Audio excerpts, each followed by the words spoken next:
Fellow shareholders, good afternoon. My name's Bruce Plested, and I have much pleasure in opening this 20th annual meeting of Mainfreight Limited. On the information conveyed to me by the company, I declare that a quorum of shareholders is present. You've received a copy of the notice of meeting that was sent out with the annual report. I declare that this meeting's been duly convened in terms of the Companies Act 93 and Company's Constitution. Can you put your hand up if you can't hear me, or if you can hear me? No problems. Before commencing the business of the meeting, I'd like to introduce your directors to you. On my left, Carl Howard Smith and Don Braid, and on my right, Brian Mogridge, Richard Prebble and Simon Cotter. I can advise that the meeting that 296 proxies have been received in respect of 34,467,296 shares. Directors are holding proxies in respect of a total of 34,317,674 shares. The minutes of the last annual meeting, held on 30th of July 2014, are available for inspection and were approved by the directors at their meeting held on October 14th, 2014. Ladies and gentlemen, your company has performed satisfactorily over the past year. Our net profit before abnormals increased by 7.7% or $6 million on increased sales of 6.8%. We also achieved global revenue of $2.054 billion for the year, a number not surpassed by many New Zealand companies, and for which I think we deserve a clap.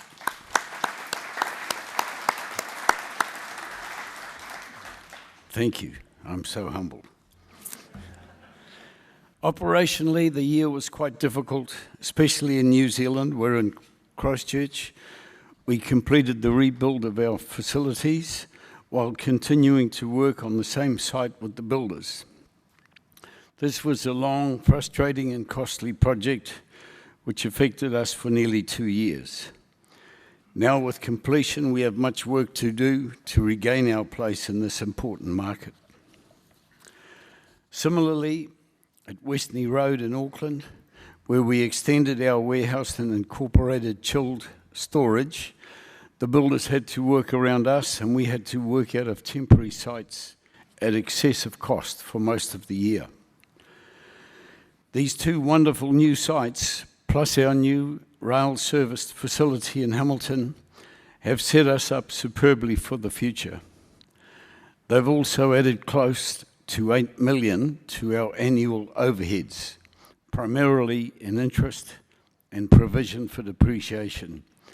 And these costs are likely to take 6 to 18 months to absorb. We have additional new facilities to build in Auckland and Christchurch, and perhaps other places, within the next 2 to 3 years. But these are likely to be of a lesser scale than those built in 2014-2015. We are also building a 46,000 square metre facility in Epping, Melbourne, due for completion by April 2016.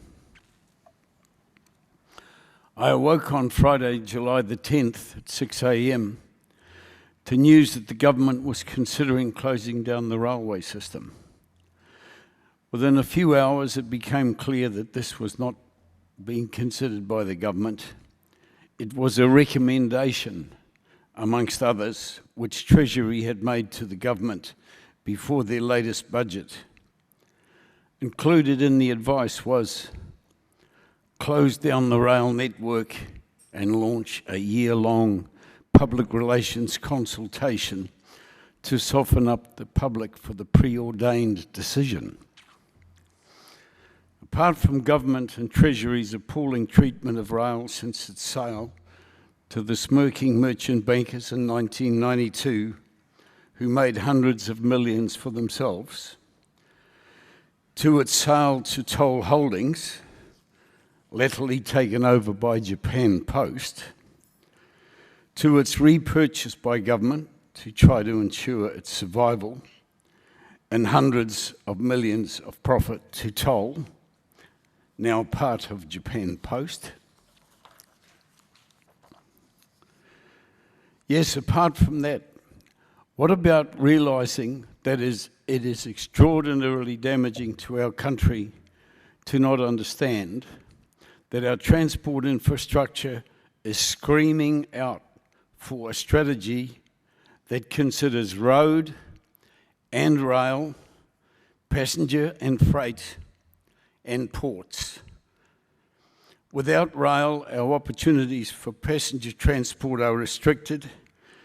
Our desperation for more roads intensifies to the point of impossibility, and our options for port locations become hopelessly restricted. How on earth could Treasury not see these connections, and our government not see the need for an overall strategy? Does no one understand that having a dozen ports allows the overseas shipping companies to play them all off against each other for price and service, mostly while the local ratepayers provide the port finances? At this time last year, we had not contemplated the large fall in dairy prices and its likely effect on New Zealand. Neither had we seen the collapse of iron ore prices in Australia and its effect on the economy. There are but the most meagre signs of growth in the USA and Europe, and lately some uncertainty in the China economy.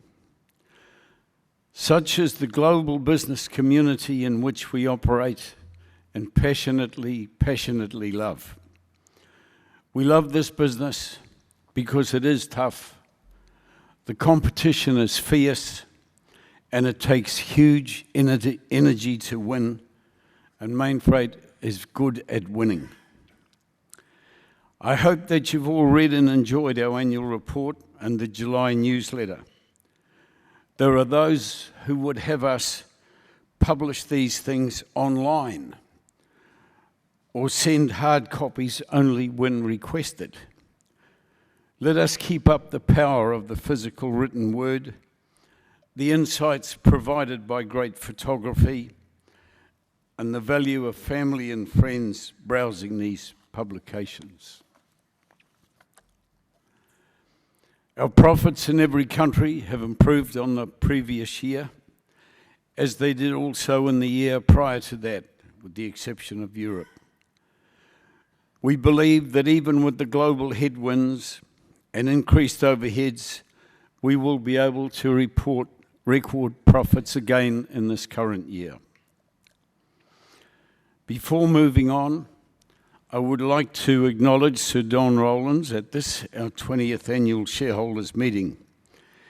It has been some months now since Sir Don's passing, and this, I think, will be the first time Sir Don has not been present at our AGM.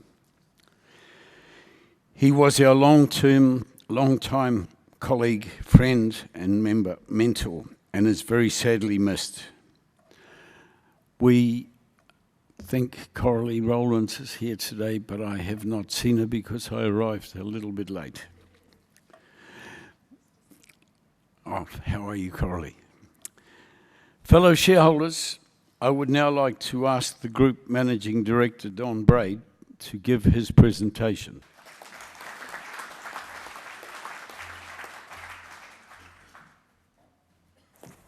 Thank you very much, Bruce. Last year we changed the presentation style and it seemed to have been received relatively well, and it appears to add a little more colour to what we do and how we do it, an opportunity for us to show you some more photos of our people, explain in some more detail about what we've done. So I thought that we would continue with this style of presentation. It seems to me it's a bit more interesting than standing up there giving you a boring speech about numbers. And we don't need any more applause, but those were the results. We knocked off the 2 billion We said we would. We went out after it and we got it. An EBITDA of 162 million and net profit before abnormals of 83.5. So they are our best ever results. Just to break that down into each of the countries or the regions where we operate, New Zealand saw its revenue increase by 7.4, Australia by 7, USA by 16, Asia by 17, and Europe by 3.6%, which is no mean feat in the current environment economically that we've got in that European business. So up 6.8%, take away the exchange factor, 8.7. At the EBITDA level, 9.2% increase here in New Zealand, 5.8 in Australia, 1.4 in the USA, and I'll talk more about why these numbers are where they are. 41% increase in Asia and 33.5% in Europe. Overall up 10.4%. The balance sheet is in quite a healthy state. Yes, debt has increased, up from 208 million to 242, but that mostly reflects the extra capital that we've needed for that infrastructure that Bruce is talking about, the facilities that we've now got in Christchurch and Hamilton, here in Auckland, and what we've built in, or are building in Melbourne. We increased the dividend for our shareholders, for us all, from 32 cents to 34 cents. And just remembering, we are a capital-hungry business. You know, we do invest in property and facilities to give our customers a far better service. So we're not a business that provides a dividend in the 70 or 80% range of net profit.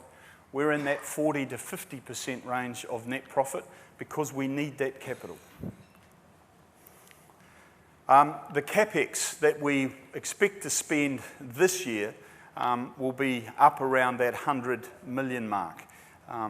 The completion of Christchurch and Auckland and Hamilton, another facility in Christchurch for our air and ocean business, and to buy some land that Bruce was talking about for one of our other businesses in Christchurch.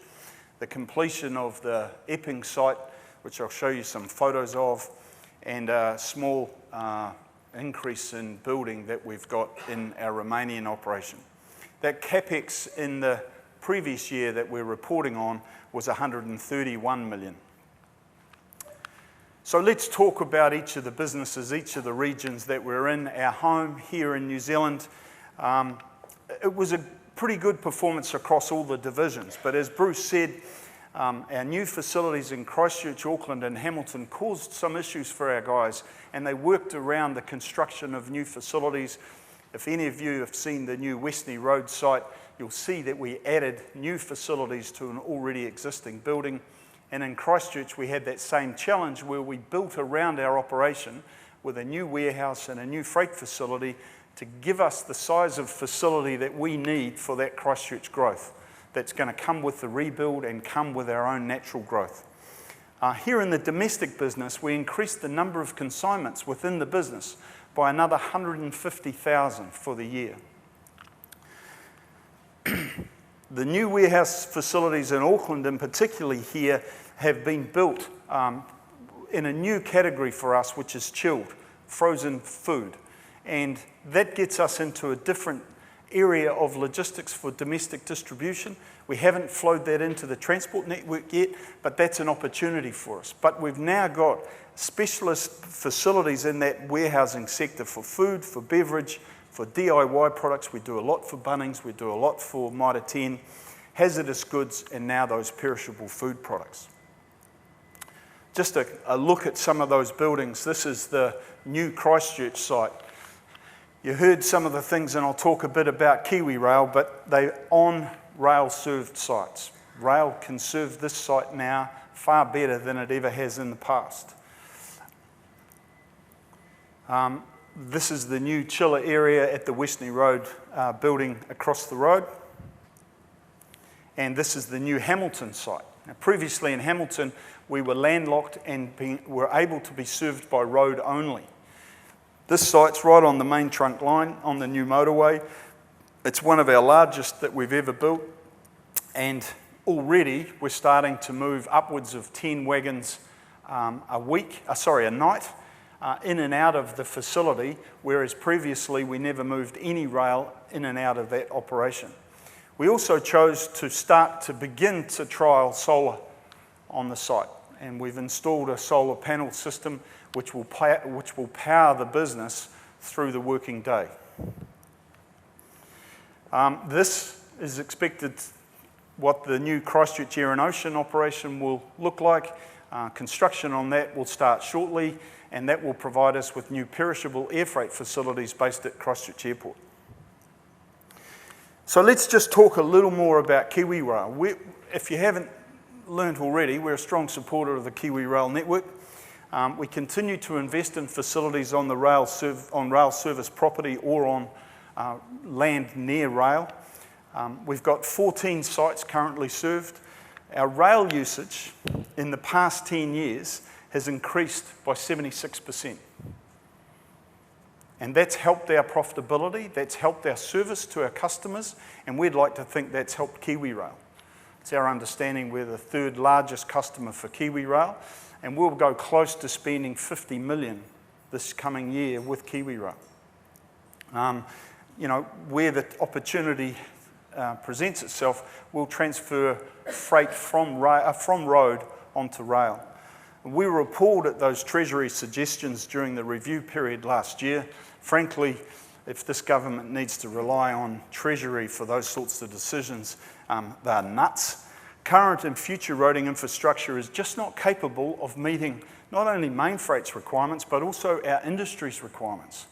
If we calculated that tonnage that we put on rail last year, we would add another 21,500 truck movements per annum to the roads of New Zealand. It's hard enough getting out here, right? Let alone what that's going to do to our roading network around the country. How they could ever recommend that they want to close this rail network down is beyond us. We would like to see far more positive support for that long-term rail infrastructure. The outlook for our New Zealand business: expect consistent improvement as we have done over the years. Our logistics business will face increased costs because of those new facilities. Transport has got those costs to meet already, but already our go-getter managers that we've got running those operations in Hamilton, last week we made more money than the year prior, even with an overhead that was far stretched from where he was this time last year. So, we've got the ability to beat those new overheads and use those facilities to keep growing this business. Our air and ocean business continues to find growth in this New Zealand market. In Australia, we had a poor second half. Both our transport and logistics business disappointed us. We had increased cost structures, labour and property, and our margins were impacted through underutilised line haul and poor management of PUD, and we've got a lot of work to do to get that right. Our logistics utilisation was affected by some seasonal volume reductions. However, we've gained some new business, some quite large business. Those of you that have been through the Sydney airport of late, the new duty-free business called Heinemann, every watch, every bottle of perfume, every bottle of alcohol, every whatever else you're buying duty-free that's in that store comes from the Mainfreight warehouse and delivered to that duty-free warehouse at the Sydney airport. That's a new account for us. And we have some quite large additional business that we've got under tender at the moment. Those new transport facilities that Bruce talked about in Melbourne, and the new one being built in Perth, which we will lease. And we expect to have a 2-branch strategy for those larger cities in Australia. The other thing that we introduced that we have here in New Zealand is limited carriers risk, which, in New Zealand, if we move an item of freight, if we damage it or lose it, we have to pay upwards of $1,500 or $2,000, I think it is today, per item of freight. That's our self-insurance, and it's regulated by the government. That's not the case in Australia. It's actually owner's risk.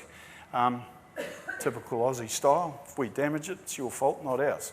We've adopted an attitude of saying, well, we'll do the same thing as we do in New Zealand, and rather than thinking this is going to cost us money, we think this will improve our quality in the marketplace, and in fact, by improving our quality, we've got the ability to actually grow revenue and grow customers.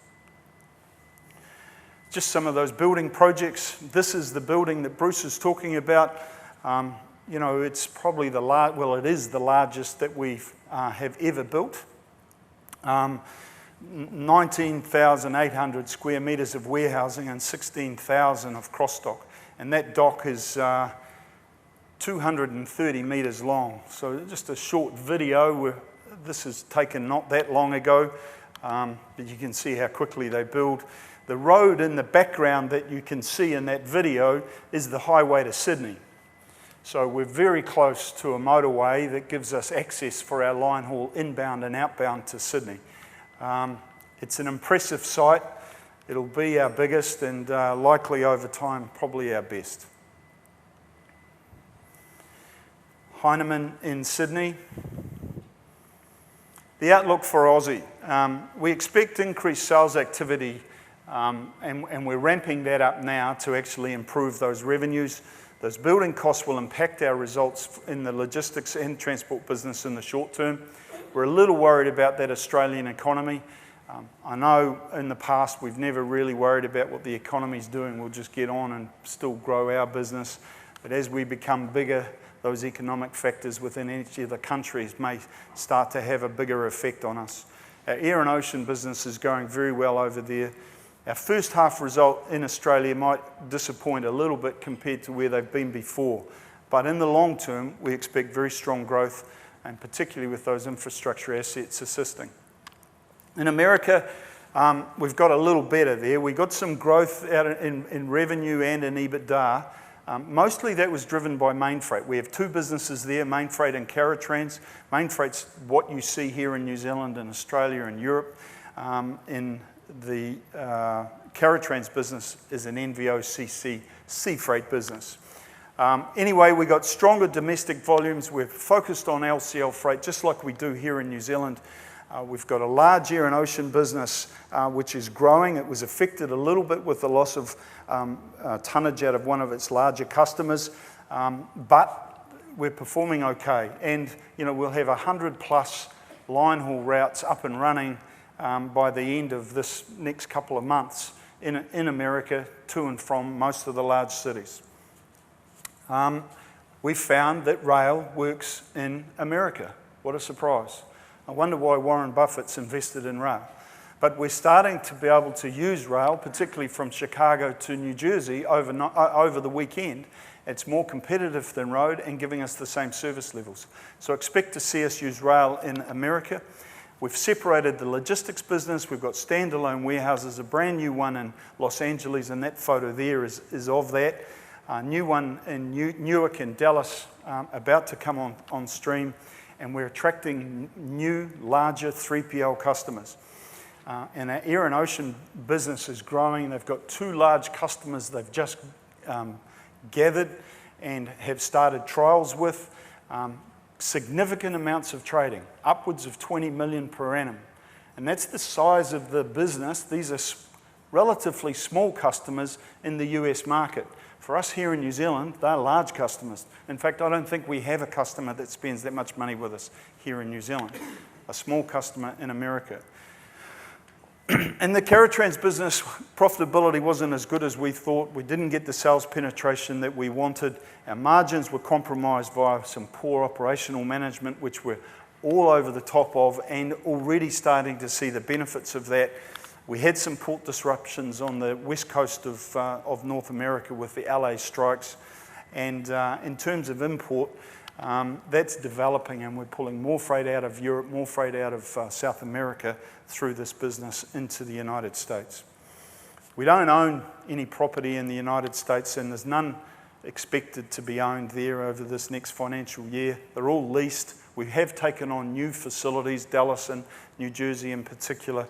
But as growth continues and we realise just how big we can become, just what we need to hold a $20 million customer with great service, then we will start to rethink about whether we own property in the USA.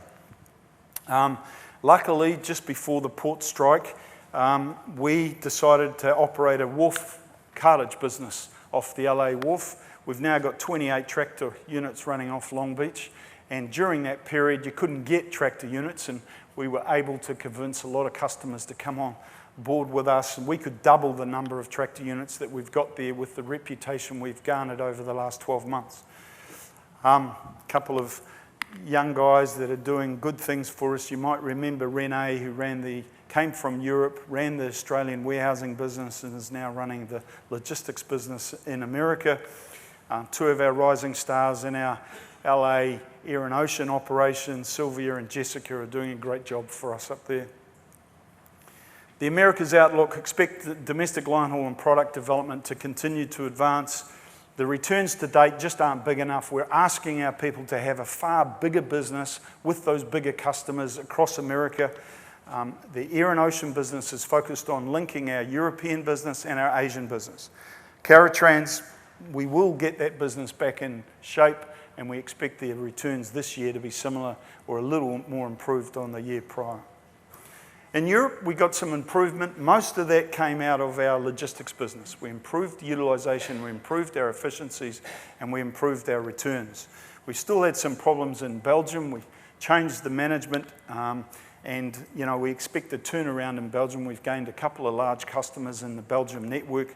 A lot more work to do there, but we expect it to assist us in the medium to long term. Our air and ocean growth is focusing again on USA and Asia, and there's a bigger focus on sales capability. We've increased the number of salespeople by 30%, from 63 to 84 people. Just to remind you what we've got in Holland, a bit hard for most of you to see what we have there. This is one small operation in a little place called Serenburg, where we have a warehouse and cross-dock operation. We have a lot of high technology operating in those warehouses, gained a new large customer in the electronics industry, and it's the technology that we have in those warehouses that gained that business. John Deere, still a large customer for us and actually giving us more work, not just in America, but all around the world. We've now got it in Australia, we've got it in New Zealand, talking to them in America. The outlook for Europe, expect that to continue to improve. We still want a better performance out of Belgium and France.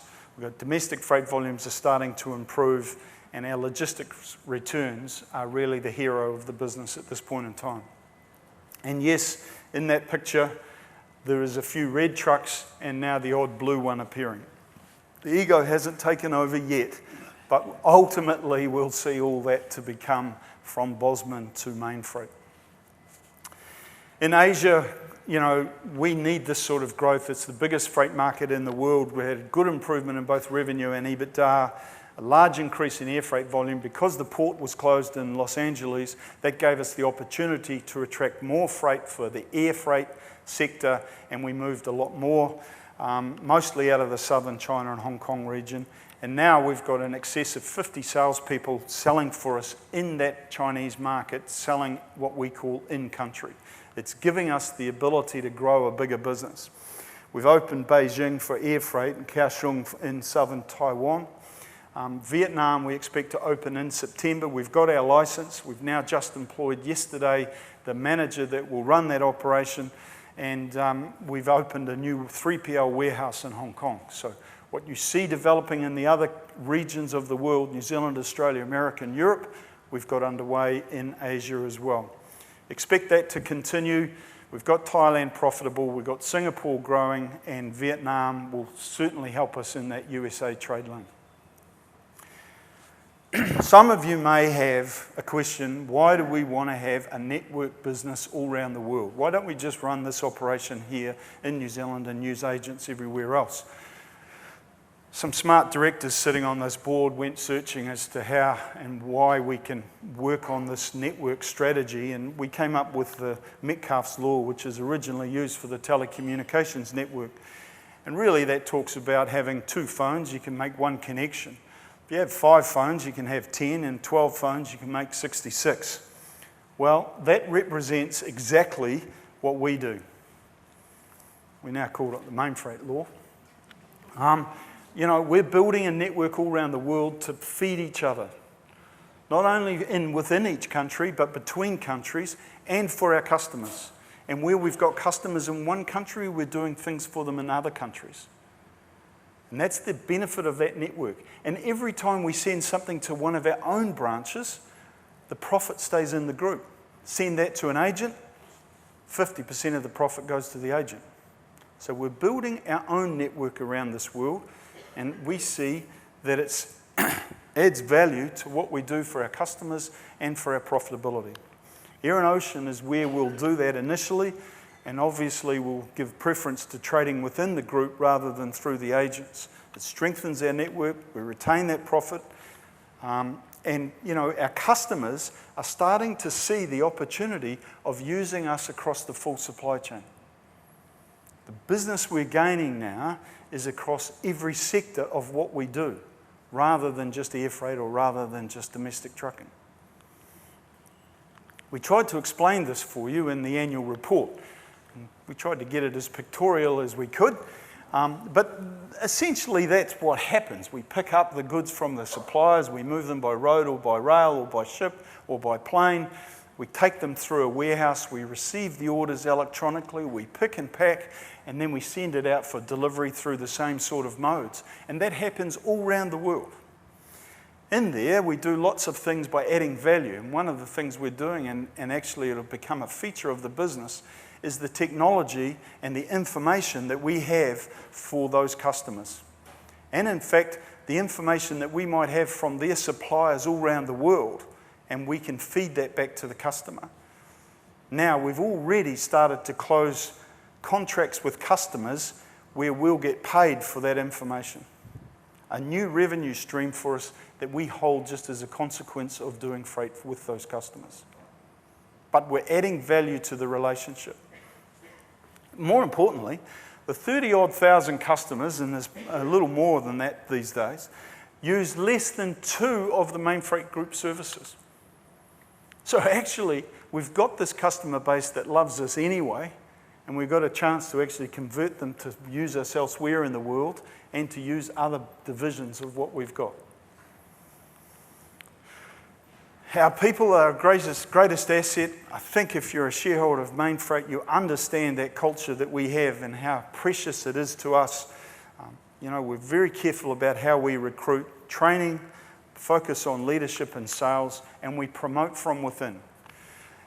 6,277 people in 242 branches around the world today. Hopefully that hasn't increased in the last 24 hours. You'll see in the latest newsletter that you received, just in the last 6 months, we celebrated 55 people with service of 20 years or more. We value experience in this business. It's not an easy business, it's a complicated business, and it requires the satisfaction of our customers. They can leave us as quickly as they join us. We need good, experienced people in the business.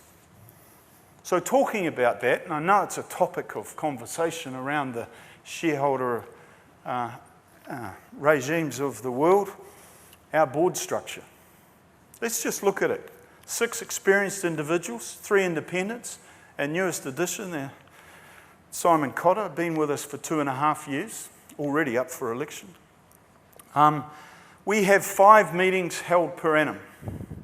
Each meeting, other than the one today, takes 2 days, other than the ones where we ask them to travel the world. So our June meeting included 5 US branch visits and 4 European branch visits in the space of 8 days travel. That's not easy. But how powerful was it to have our board of directors sitting in Belgium with the branch manager of our Genk branch, giving him advice on how to manage the Daikin account and how to manage the lease issues that he's got coming up in front of him. More importantly, not only was the branch management getting that advice, the senior management getting the benefit of it, but the directors were learning more about the business, understanding the decisions that needed to be made to make us successful. And in the board papers today from Europe, the questions around leases and buying or selling property was a key feature of the senior manager's board paper. They'd been there, they understood it, and in fact are living it. And I probably get a call a week from each director wanting to know how far we're on with that negotiation with that quite large customer. It's powerful. So experience in our business is valued over diversity and rotation. I get the diversity thing. The rotation thing, I'm not that sure. You know, just in the last overnight, I had the time, I would have written a few more words, but we now have the Institutional Investors Forum establishing the Corporate Governance Business or Forum for Best Practice Guidelines for New Zealand listed companies. Well, get me. Not one of them has ever sat on a publicly listed company's board. Probably not one of them has ever run a business with 6,277 people, facing lease issues, facing customer loss issues. If the share price doesn't go that well, they just sell the share. What happens to Mainfreight? We've got to work harder. We've got to work a bloody lot harder to make sure that we replace that customer that's lost and produce the profits and the dividends that our shareholders want. In this document, they want to tell us how to write our annual report. Has any one of them sat down and read the report, written a report? I doubt it. Has any one of those members of that, and I'm sorry to be so critical, have they ever consulted a publicly appointed CEO, managing director of a business to see what their opinion would be? No. The CEOs I've spoken to haven't received a phone call. Let us be very careful. Let us be really careful, making sure that we appoint board members with experience. If we're going to go into battle, we've got a tough year in front of us. I know that experience and longevity I would depend on over somebody that's just joined the board because of rotation or diversity issues. We've only provided you shareholders with a compounded annual growth rate of 21% since we listed. Talking about people in our business, yeah, we give you photographs of all the senior leaders in the business, and I just thought I'd give you a snapshot of those who are operating in our business around the world. Youth, passion, energy, experience, really knowledgeable logistics professionals, and this is just a snapshot. We've got 6,277 of them. They're doing a very good job for you as shareholders. Let's look at that outlook. Expect those Aussie domestic results to hurt us in the first half. Higher cost structures in New Zealand and Australia are only short-term hurdles for us. Far better margin improvement is being sought across the business, and we're underway with a bit more cost management as well. Sales growth is key for us. 6.8% is not enough. We're asking for more from our sales teams, and we expect more. In the medium to long term, and that's why you should be a shareholder of Mainfreight, it's about the long term, it's about the 100-year philosophy. There's sufficient growth momentum across all the markets. Believe me, when you go and see those customers who are 14 and 20 and 25 million in terms of revenue to us as a business, it's powerful. And we see freight everywhere in those larger markets. The New Zealand and Australian networks will be well developed over the long term. Asia and the USA, they will come to the table with a lot of growth and a lot of profit. And they'll outstrip what we've ever made here in New Zealand or Australia over time. Capital will keep investing capital in our infrastructure, mostly in New Zealand and Australia in the short term, but in the medium to long term, expect Europe and the USA to have more capital spent on it as we build our network. Those facilities, I'm showing them to you so you understand the quality, the effort that we go to have the best facilities, better than the competition, and more importantly, better for the customer, so the customer stays with us for the long term. The network, expect that to continue to develop. The large customer that we've just gained in America in the air and ocean business, they're asking us to open in Chile, asking us to open in Brazil. Getting customers to push us out to that network is very powerful. and a lot easier than doing it without the customer. We've got ambitions to be in every major trading nation of the world. That hasn't changed. The gaining of significant global accounts will help us get there. And just have a look what New Zealand and Australia are doing for us. 74% of our revenue is outside of New Zealand.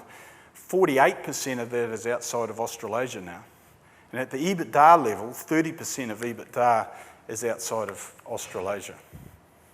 Those other countries are beginning to contribute. And, I know there's a few analysts in the room, and they still love to talk to us about each country and how profitable each one is and how bad it's going or how good it's going. But the benefit of that network is what's contributing to these profits. And as time goes on, we'd like these people to be thinking of us as a global network business rather than having a transport company in Europe or a transport company in South America or one in Australia. It's the power of that network that will be our success. Acquisitions, they continue to be in front of us all the time, but they must fit the jigsaw, and organic growth is preferred. We've got very high expectations of Asia, USA and Europe, and we're having a good old crack at painting the world blue every step of the way. Thank you very much.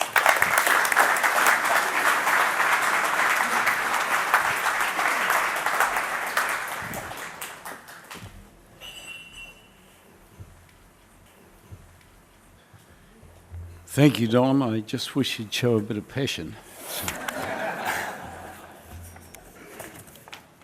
Thank you for your attendance. In declaring the meeting closed, I invite you to join the directors and company executives for afternoon tea or a glass of Villa Maria's excellent wine. Thank you.